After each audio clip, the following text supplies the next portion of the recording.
दोस्तों नमस्कार, स्वागत है आपके अपने चैनल क्लासिक रेडियो श्रोता संघ में।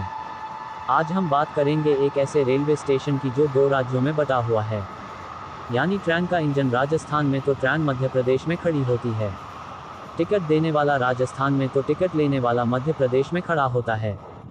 कुछ जगहें सिर्फ इमारतें नहीं होती, वे इतिहास होती हैं।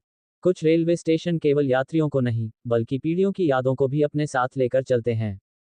ऐसी ही एक कहानी है भवानी मंडी रेलवे स्टेशन की। आज अमृत भारत योजना के तहत नया रूप ले चुका ये स्टेशन कभी एक छोटा सा रेलवे ठहराव था, जिसका नाम था पचपहाड़ टाउन स्टेशन। लेकिन इसकी कहानी केवल एक स्टेशन की नहीं, बल्कि पूरे शहर की कहानी है।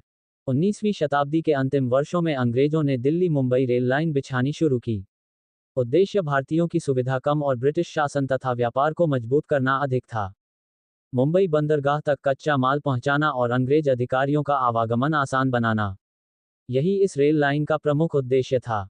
उस समय मशीनें कम थीं, रेल लाइन मानव श्रम से बन रही थी। भवानी मंडी क्षेत्र में पर्याप्त मजदूर नहीं मिले, इसलिए राजस्थान के बयाना और आसपास के क्षेत्रों से मजदूर बुलाए गए। उन्होंने स्टेशन के पास अस्थायी बस्ती बसाई, यही बस्ती आगे चलकर मालीपुरा कहलाई।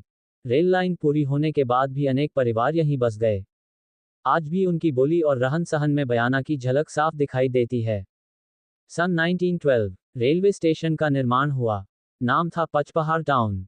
फिर शहर बसा, नाम बदला, पहले भवानीगंज मंडी और अंततः भवानी मंडी। उस दौर में केवल एक रेल लाइन थी, भाप के इंजन थे और गिनी चुनी पैसेंजर ट्रेनें।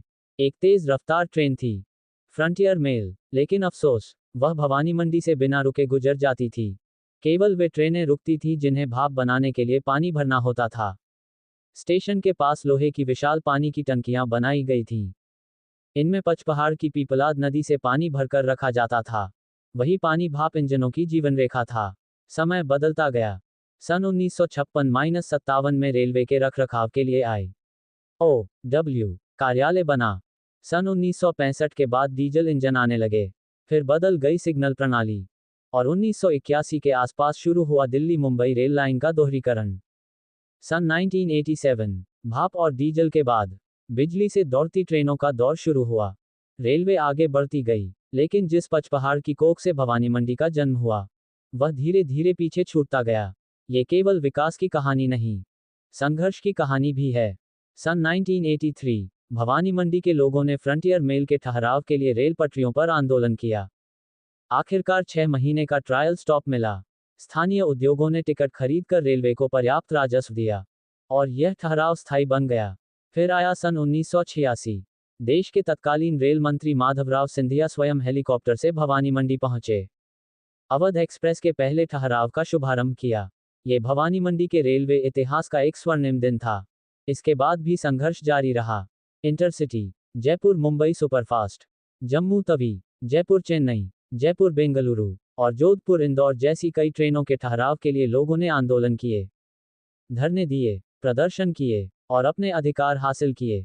आज अमृत भारत योजना के तहत भवानी मंडी रेलवे स्टेशन का स्वरूप पूरी तरह बदल रहा है। नया स्टेशन भवन, आधुनिक यात्री सुविधाएं, फुट ओवर ब्रिज, एस्केलेटर और बेहतर प्लेटफॉर्म, सब कुछ बदल रहा है। लेकिन आज भी एक चीज बाकी है, रामगंज मंडी भोपाल रेल लाइन। यदि भवानी मंडी से होकर निकलती, तो शायद इस पूरे क्षेत्र का विकास एक अलग दिशा में होता।